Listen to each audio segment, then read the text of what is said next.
Vivekananda college Puttur ಇದರ internal quality assurance cell, faculty development cell ಹಾಗೂ humanity association ಇದರ ಸಹಯೋಗದಲ್ಲಿ ಇಂದು ಮಧ್ಯಾಹ್ನ 11:45ಕ್ಕೆ ಪುತ್ತೂರು ವಿವೇಕಾನಂದ ಕಾಲೇಜಿನ ಸುವರ್ಣ ಮಹೋತ್ಸವ ಸಭಾಭವನದಲ್ಲಿ ಸಂಸ್ಕೃತಿ ಪ್ರಸ್ತುತಿ ಸರಣಿ ಕಾರ್ಯಕ್ರಮದ ಉದ್ಘಾಟನೆ ಕಾರ್ಯಕ್ರಮ ನೆರವೇರಿತು.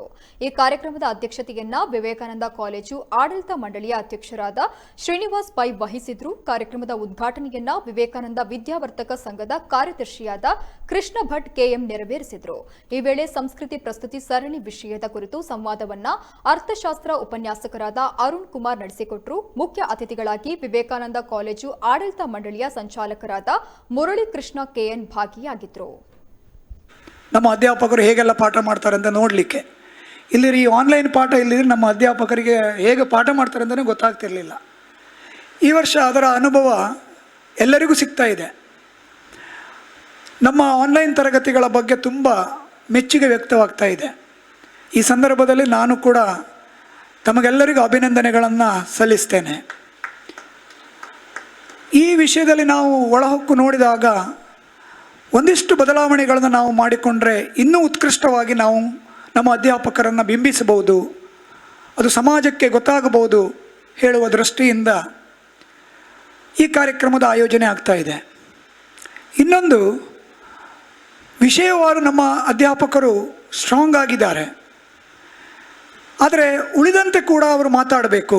ಹಿರಿಯರ ಸಾಧನೆಗಳು, ನಮ್ಮ ಇಲ್ಲಿ ಉಪನ್ಯಾಸಕರ ಸಾಧನೆಗಳು, ಆಡಳಿತ ಮಂಡಳಿಯವರ ಏನು ವಿಚಾರಗಳು, ಇದೆಲ್ಲವನ್ನು ಕ್ರೋಢೀಕರಿಸಿ ಒಂದು ಹೊಸ ಒಂದು ವಿವೇಕಾನಂದವನ್ನು ಕಟ್ಟುವಂತಹ ಒಂದು ಕಾಯಕಕ್ಕೆ ನಾವುಗಳು ಮತ್ತು ನೀವುಗಳು ಎಲ್ಲರೂ ಸೇರಿ ಅಣಿಯಾಗ್ತಾ ಇದ್ದೇವೆ. ಅದಕ್ಕೆ ಇದು ನಾಂದಿ ಅಂತ ನಾನು ಅಂದ್ಕೊಂಡಿದ್ದೇನೆ. ಸಂಸ್ಕೃತಿ ಪ್ರಸ್ತುತಿ ಅದು ಕೇವಲ ಈಗಿರುವಂತಹ ರಾಜಕೀಯ, ಸಾಂಸ್ಕೃತಿಕ, ಇದು ಇತಿಹಾಸ, ಕ್ಷಮಿಸಿ, ಇದು ಇಕಾನಮಿ ಇರ್ಬೋದು, ಅರ್ಥಶಾಸ್ತ್ರ ಇರ್ಬೋದು, ಯಾವುದೇ ಇರ್ಬೋದು, ಅದು ಮಾತ್ರ ಅಲ್ಲ. ನಮ್ಮ ಸಂಸ್ಕೃತಿಗೆ ಸಂಬಂಧಪಟ್ಟ ಯಾವುದೇ ವಿಚಾರಗಳನ್ನು ನಾವು ಇಲ್ಲಿ ಅದನ್ನು ಸಂವಾದ ರೂಪದಲ್ಲಿ ನಾವು ಮಾಡಿಕೊಳ್ಬಹುದು. ಅದು ಆಧ್ಯಾತ್ಮ ಇರಬಹುದು ಅಥವಾ ನಮ್ಮ ಶಾಸ್ತ್ರ ಪರಂಪರೆ ಇರಬಹುದು. ಯಾವುದು ನಮಗೆ ಕಾಣುತ್ತದೆ ಅದನ್ನೆಲ್ಲವನ್ನು ಇಲ್ಲಿ ನಾವು ಸಂವಾದ ರೂಪದಲ್ಲಿ ನಾವು ಅದನ್ನು ಅನುಷ್ಠಾನ ಮಾಡಬಹುದು. ಒಂದು ಪುಸ್ತಕ ಓದುವುದಕ್ಕಿಂತ ಈ ರೀತಿಯ ಒಂದು ಸಂವಾದದಲ್ಲಿ ನಾವು ಪಾಲ್ಗೊಂಡ್ರೆ ಆ ಜ್ಞಾನ ಒಂದು 0.5% ಜ್ಞಾನ ಬರ್ತದೆ. ನಮಗೆ ಆರ್ಥಿಕಜಿಯವರು ಅದನ್ನು ಹೇಳ್ತಾ ಇದ್ರು. ಆಮೇಲೆ ಹೋಗಿ ಆ ಪುಸ್ತಕವನ್ನು ಓದಿದರೆ ನಮಗೆ ಅರ್ಥ ಆಗ್ತದೆ. ನಾವು ಇಲ್ಲಿ ಸಣ್ಣ ಬದಲಾವಣೆ ಮಾಡ್ಕೊಂಡಿದ್ದೇವೆ. ಮೊದಲೇ ನಾವು ಅಡ್ವಾನ್ಸ್ ಆಗಿ ನಾವು ವಿಷಯವನ್ನು ನಾವು ಕೊಡ್ತೇವೆ. ನಾವೆಲ್ಲರೂ ಅದನ್ನು ಸ್ವಲ್ಪ ಓದಿಕೊಂಡು ಬರಬೇಕು, ಸಂವಾದದಲ್ಲಿ ಭಾಗಿಯಾಗಬೇಕು. ಪ್ರಶ್ನೆಗಳ ಮೂಲಕ, ಸಂದೇಹಗಳನ್ನು ನಾವು ಏನು ಹೇಳುವುದರ ಮೂಲಕ ಅದು ಇಶ್ಯೂಸ್ಗಳು ಕ್ಲಾರಿಟಿ ಆಗಬೇಕು. ಅದರ ಬಗ್ಗೆ ಒಂದಿಷ್ಟು ಮಾಹಿತಿಗಳನ್ನು ಕೊಡಲಿಕ್ಕೆ ಹೇಳಿದ್ದಾರೆ. ಈ ನಿಟ್ಟಿನಲ್ಲಿ ನನಗೆ ಗೊತ್ತಿದ್ದಂಥ ವಿಚಾರವನ್ನು ತಮ್ಮ ಮುಂದಿಡಲು ನಾನು ಇಷ್ಟಪಡ್ತಿದ್ದೇನೆ. 2020ರಲ್ಲಿ ನಮ್ಮ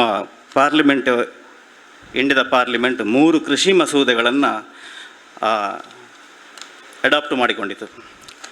ಒಂದು ಏನಂದರೆ the farmers produce trade and commerce promotion and facilitation bill 2020. The farmers produce trade and commerce promotion and facilitation bill 2020. ರೈತರ ಉತ್ಪಾದನೆ, ಮಾರಾಟ, ವಾಣಿಜ್ಯ, ಸೌಕರ್ಯ ಮತ್ತು ಪ್ರಚಾರ ಮಸೂದೆ 2020.